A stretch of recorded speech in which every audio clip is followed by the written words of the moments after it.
everybody, this is TC. Thanks so much for being interested in playing VivaJava, the coffee game, the dice game. What follows is a rules explanation for the entire game. All you need is to print out the print and play files that are available online, and you'll be good to go. Thanks so much, and send me all the feedback you can. So what are you going to need to play VivaJava, the coffee game, the dice game? You're going to need 10 white dice, and then you're also going to need 5 flavor dice. Now, I'm using special dice with the 6th side as a wild. If you don't have that, you can just use regular black dice. Just remember that the 6th side is wild. Also, you're going to need a research station, and then you'll need 12 cubes in 4 colors for 3 different players. Then you'll also need the blend slates that you're going to place over the top, and then you'll have a place to put your flavor dice, and finally, you'll have a main board, and I'm going to be using board A in this demo. In VivaJava, the coffee game, the dice game, you are going to have the same main dilemma that you had in the first game, whether to blend or whether to research. In this game, however, you're going to score points by marking them off on this scale here and trying to get to 21. The first player to get to 21 wins. When you blend, you're going to score points by creating a blend. You're going to get 1 point each time, marking it off, for making a blend. And then, when you create a blend, you're going to put your dice onto the actual blend slate and keep it beside you. If by the beginning of your next turn you still have this slit or blend, you're going to score the big points at the bottom. And you can see you also have a rainbow blend that you can score for those other points. The other way you're going to score points is by researching. If you look here, you have different tracks that you can go down. Every turn you're going to be able to use dice to move along these tracks. When you hit these levels, you're going to get abilities, and when you get to the end, you're going to score points immediately, not at the end of the game. So if I would get to the end of this track, I'm going to score 3 points, and you can see that on that ability. Or this one, I'm going to score 4 points when I get to the end. And I like to write them down at the beginning of the game so that I know what I'm going for. Problem is, once I get to the end here and I score these points, this track is no longer usable, so I have to cross it completely off.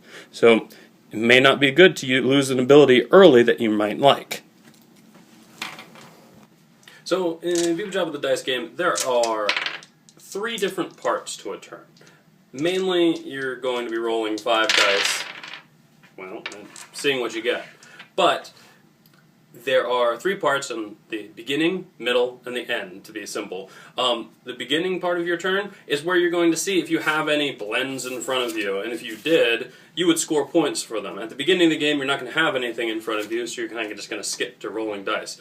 And the middle of your turn is the big part of the turn, where you're going to be rolling 5 dice and kind of seeing what you get, and either deciding to make a blend or research, which is always the biggest problem.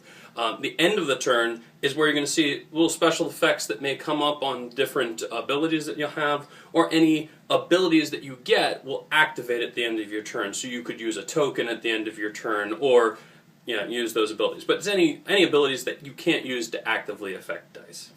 So, because it's a little more complicated, first I wanted to show you how research works. So, if you look at research here, let's say I had rolled these dice on my turn, and I'm deciding I think it's probably better that I research with these, because I don't think I have a strong blend. Well, I have a choice now. I've set them up already in 2 sets, and I can choose to add 2 points to my 1 track, getting to the first level there, or I can add 2 points to my 4 track, or I can use this 6 to take one of the flavor dice. Now, I can only do one of these actions on a turn, and I have to put them into sets. So I can't take a 1 and a 4. I can't do 1 and 4. I only get to take whatever sets of dice I get. So if I had rolled this, for example, I would have a choice of either getting 1 in the 4 on the 4 track and crossing that out, or 3 on the 1 track. 3 on the 1 track. Alright, but since I said I rolled the 4-4 and the 1-1, I'm going to decide to get the 1. Now, the reason I'm doing that is because I know that over here, the 1 ability is reroll. So that means on a future turn, I'm going to be able to use the reroll ability 1 time. So times 1, first level, use the reroll ability 1 time. And that's pretty sweet. So I think I'm set up for the next round. So that's how research is going to work. Now I'm going to move along these tracks to try to get to the end. When I've moved all the way to the end of one of these tracks, I'm going to cross it out. So, for example, if I had moved all the way along over the last few turns, and I finally get to here, I'm going to cross this out, and I'm going to add 4 points. So I'm going to add 4 points to my total. But I can no longer use that ability for the rest of the game. So as I look here, it's an invest. If I had any invest tokens, I'd lose those invest tokens. So if I had any tokens that were on this spot, I would then lose them. And I'd continue. But now I can't use that ability anymore. So that's how researching works in a nutshell.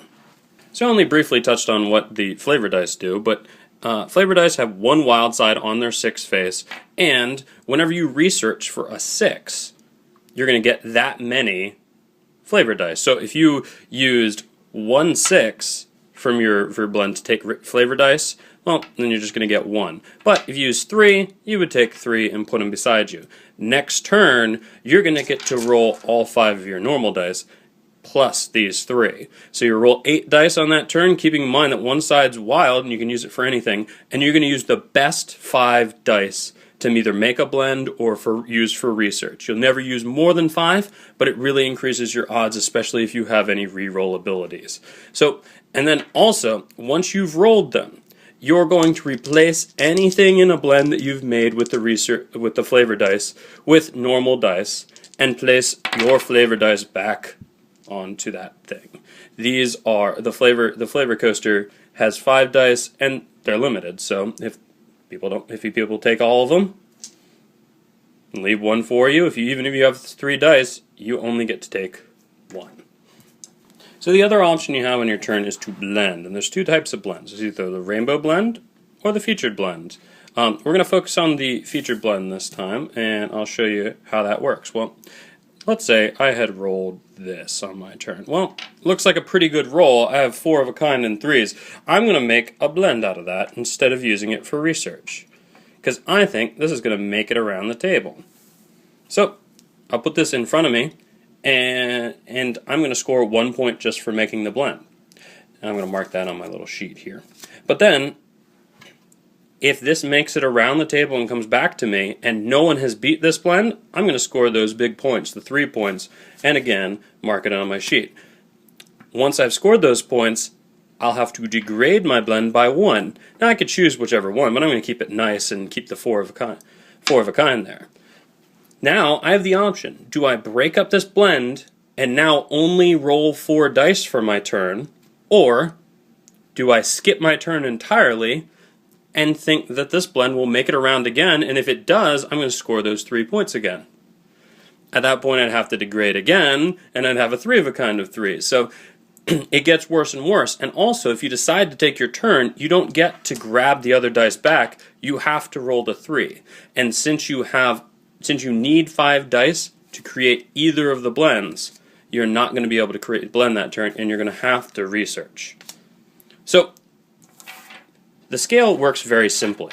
You either have a 2 of a kind, a 3 of a kind, a 4 of a kind, or, yes, a 5 of a kind. Notice how I didn't say that there's any full houses. The extra dice do not matter in this. The only way to beat a blend that has been created is to make a blend that is better than the initial setup. So, for example, if I had made that 4 of a kind, say I made that 4 of a kind, the only way that someone's going to beat that is by making 4 of a kind with 3s, or by making maybe a 5 of a kind with 3s, or they can make a 5 of a kind with just all 1s. That's still going to be able to beat it. So it first goes by the rank. It goes by the rank, so 3s will beat 2s, and then it goes by how many dice are in the blend. So this is going to be better than the 2s. I would knock it off, and I would take the featured blend slate and place it in front of me. So you're always running that risk of losing points. But now we have the rainbow blend, and the rainbow blend is pretty simple. Basically, to have the rainbow blend, you just need 5 dice that are different from each other. So it doesn't matter if they're in order or not. For example, 1, 2, 5, 4, 5, 6, and everything. But as long as they're different, you can make a rainbow blend. Now, I'm going to score 1 point for getting that rainbow blend, but if that rainbow blend gets back around to me, I'm going to score those big points. The cool thing about rainbow blends is you do not have to put any dice on them, so you're just going to pass those dice. And when it comes back around to you, you can take your turn as normal. The cool thing about that is that now I have the opportunity to make another blend, or I can research with the dice, and I still get to keep my rainbow blend. Now, if I create a featured blend with my roll, which this is a poor one to do, but if I did, then I would give away the rainbow and keep my featured blend. You can never have both in front of you at the same time. Thanks so much for watching my video. If you have any questions or comments or any rules that I didn't go over that you're a little hazy on, you can add them to the comments below and I'll answer as best I can. If you check the description, there'll be a link and that'll take you to just a quick play test or just play through with 2 players, me being split personality. So thanks a lot. Appreciate feedback as much as you can. And happy brewing!